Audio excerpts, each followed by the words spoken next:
I think you've got a release on that. This is the first time that we will be hosting the draft at a stadium complex. We're excited by that. I want to take a moment and just thank both Chicago and Philadelphia for really doing an extraordinary job to raise the bar. They have set a new standard for the draft, created a new experience for our fans that we think will be extraordinary, and we are confident that Dallas will raise that bar even further. So I'm happy to introduce Charlotte Jones Anderson, who is going to give her view of what to expect in Dallas. Again, the ownership was very supportive, and we're all very excited to be going to Dallas next April for the draft. Charlotte.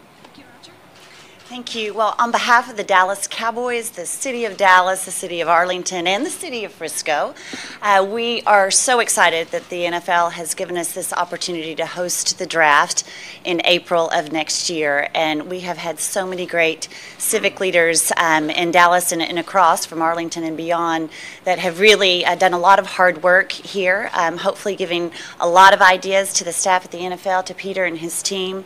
And we really think we have come up with an incredible idea and concept that will really make AT&T Stadium shine, but also will deliver a unique experience that is unlike anything that you have seen thus far at the NFL draft. But I think this is what the draft process is all about. It allows the cities to show their unique personality and hopefully invite not only fans from all over our region in Dallas and the Metroplex and beyond, but from those from out of state, that we welcome them to come to Dallas, to come to Arlington, to AT&T Stadium, to show their fandom and be a part of the draft in April. So you'll see a little bit different variation of it when you get there. A lot of those surprises are in store and will be released throughout the next few months. But again, we'd like to thank all of those who worked hard on this, but most importantly, the NFL for giving Dallas and the City of Arlington and AT&T Stadium the opportunity to host the draft. Thank you. Any questions for Charlotte before she goes? Because I'm sure she doesn't want to stay for the rest of the show. Yes, it's all you. Okay, I'm sure you know. Okay, so we had a very productive set of meetings in New York here over the last couple of days. We had reports from various committees, including the competition committee. Very excited about the season that we have ongoing right now. We reviewed the 6 weeks that we've played to date and the margin of victory. We talked about the penalties per game. We talked about our game presentation and the changes that we've made and how that's worked. Talked about the focus on officiating. All very positive very positive feedback on the game. We also spent a great deal of time talking about our partnerships. We extended a partnership and expanded a partnership with Ticketmaster that we think will be very fan-friendly, that will give our fans a better opportunity to buy tickets on a secure basis and give that to them on greater platforms, which we think will be very positive. And as always, we had a report on our health and safety and our initiatives there and the impact that that's having on our game. Lastly, we had a special visitor today. We had the commissioner of the NYPD, Jimmy O'Neill, and his chief of police, Terry Monahan. We have been, and I specifically have had conversations with them for several months.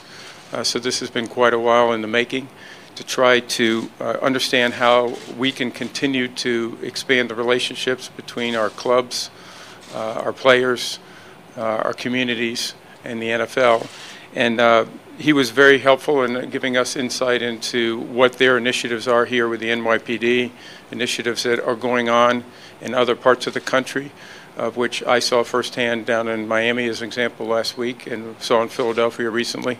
The relationship between the players and our communities and our law enforcement is very important to us. So that was very helpful.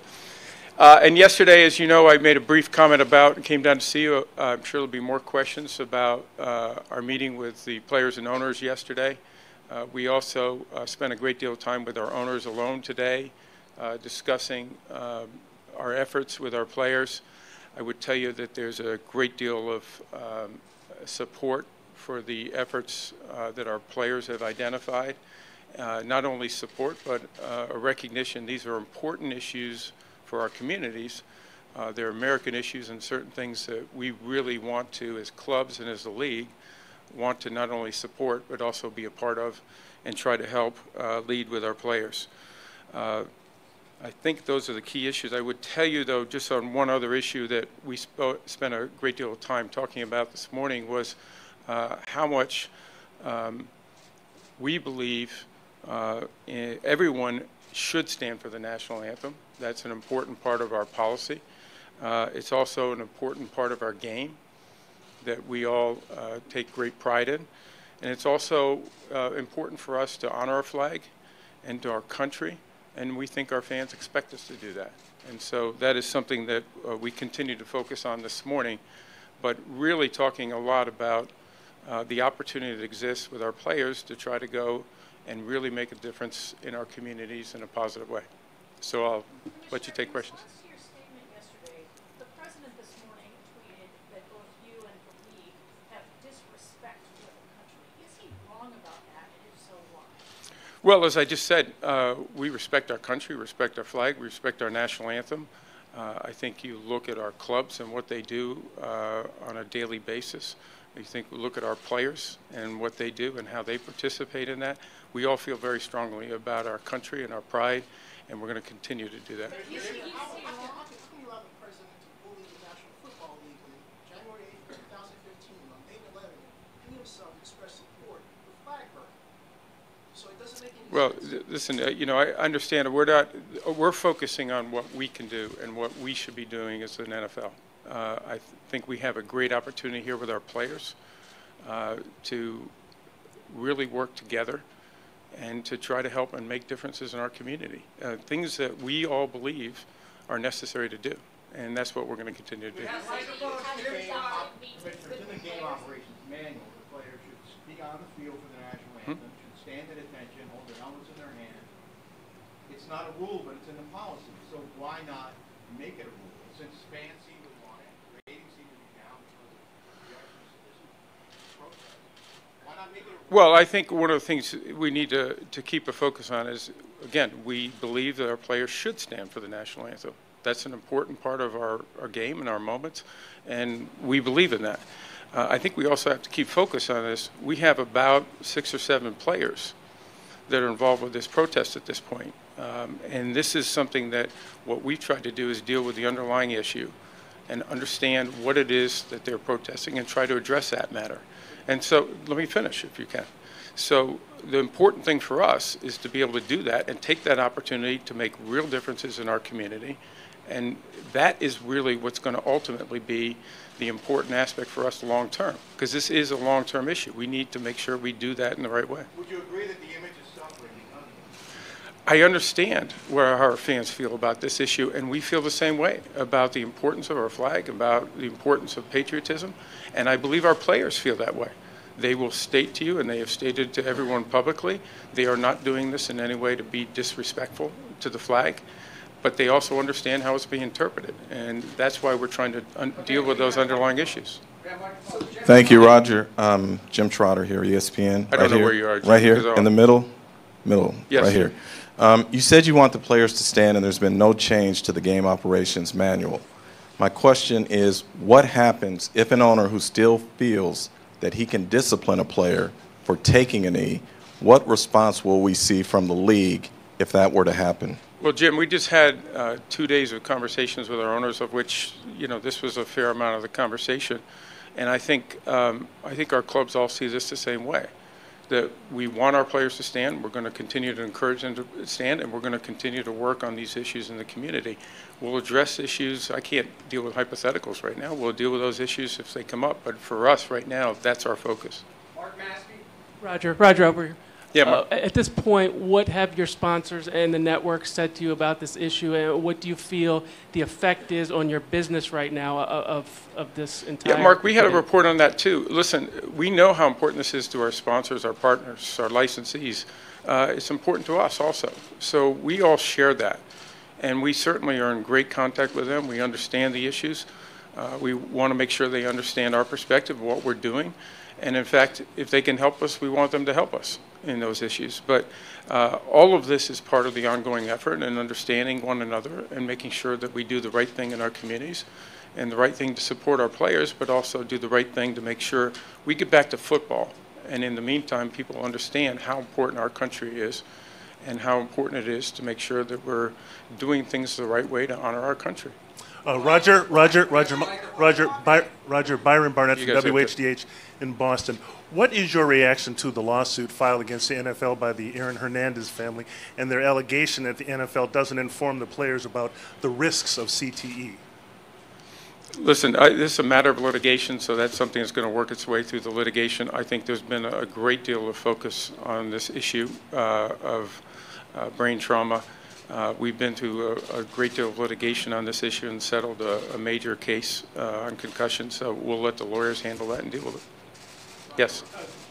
Roger, Ron Mott, NBC News. I'm sorry, you guys, I can't see here. Hi, Yes. Roger. Ron Mott, NBC News. Yes. When you talk about supporting your players, what form or forms will that take? Because some people reasonably presume that if players felt that this league were truly on their side and supporting them in these causes and these concerns, that they would not take a knee. So how is this going to manifest itself going forward? Is the Well, I league think willing that- to put the shield on the line to get into some sticky I think- political and social debates? Okay, but we're not afraid of the tough conversations. That's what we're having with our players. That's what we had yesterday to make sure we understand one another and understand where they're coming from.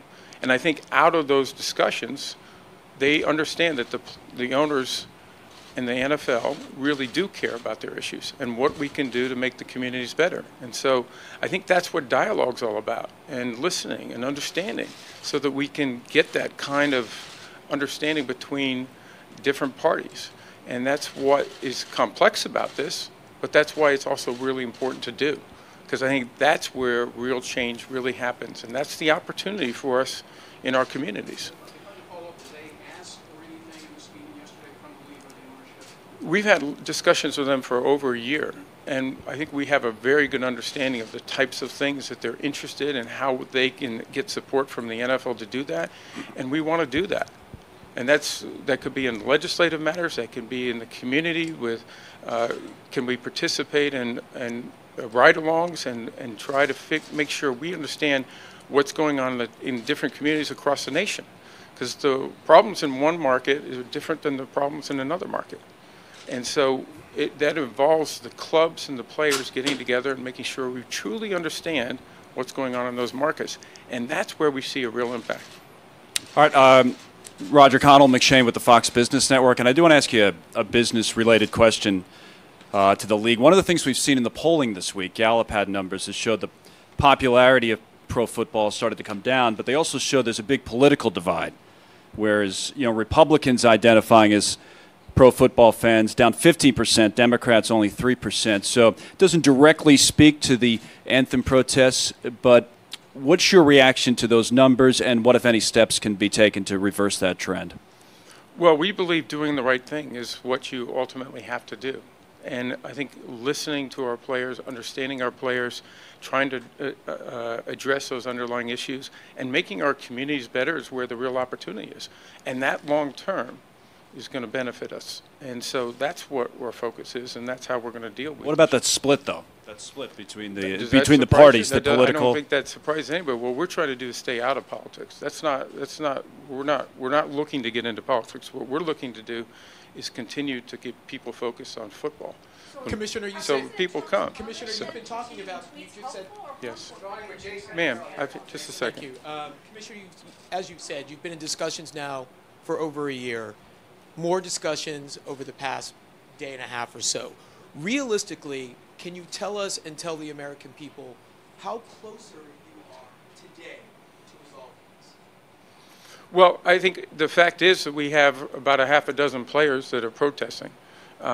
We hope, and we're going to continue to work to try to put that at zero. That's what we'd like to do.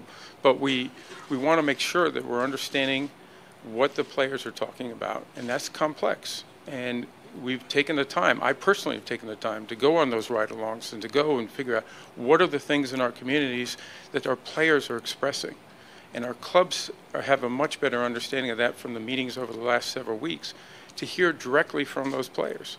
and do the tough work to try to understand what is it we need to accomplish together. And that's what I think is really the opportunity and what's really happening. So, yes, Judy, I see that. I can't hear you, Judy. I'm sorry. Roger, did you come out of the meetings with the owners with an understanding that teams that have indicated they would discipline their own players for not standing will not discipline them? No, we didn't discuss that. It wasn't necessary. We had a real focus on making sure that all of our teams understood the kind of dialogue that took place, the kind of things that they were interested in getting support from them. And there was complete support for the NFL, each club supporting their players, and continuing the dialogue that they've had on the club level. I would tell you there's unprecedented conversations and dialogue going on between our players, between our owners, between our club officials, between the league, and that is a really positive change for us, and we think ultimately is going to pay dividends. You've talked a lot about having productive meetings with the players. You personally, do you understand what they're protesting, and can you explain your understanding of that? Yes, they're very clear about it, and they're actually incredibly knowledgeable, articulate, and they've spent the time to go into the communities and talk about that. And so they really, truly understand it. They're talking about criminal justice reform, whether it's bail reform, whether it's talking about sentencing, mandatory sentencing. They're talking about changes that I think will make our communities better, that there is bipartisan support for across our nation and that need focus. They're talking about what we can do to support them to effectuate that legislative change. And that's, again, very, very positive. They're talking about equality issues, making sure that we're doing everything we possibly can to give people an opportunity, whether it's in education or economic, and what we can do to try to effectuate that. And we believe with the players that we can help them, we can support them, and those are our issues, national issues, American issues, that are all important to deal with. Was there Roger. Last question. Roger, hey, two-part question here. Number one, have you communicated? You're taking two questions? Do you mind? Have you at all communicated with President Trump? Do you have any plans to communicate with President Trump? Second question is a football question. Pace of play. How happy are you with just the fact that it seems like the games are going quicker this year? Yeah, I have not. To your first question, to the second question, we're very pleased with the pace of game changes. We've seen, in particular, what I call the double ups, and that bother me so much on the commercial format. We've seen, I think it's close to a 90% reduction in that this year, which I think is good for our fans. I think it's good for the experience of watching an NFL game, whether you're in the stadium or on television or on another platform. And we said all along this wasn't about reducing the length of games, it was the pace of the game. And so the 40-second clocks, as an example, that we put in after the point after touchdown and after the touchdowns have had a real impact. Centralizing replay and bringing the Surface tablet to the sideline so the official can do it. All of that's sped up what we consider downtime, time that's not, we don't believe is attractive to our fans. So we're happy with it. It's only 6 weeks, we've got a long ways to go, but we're continuing to see what we can do to keep pushing that because we believe that's good for the experience. Okay? Thank you.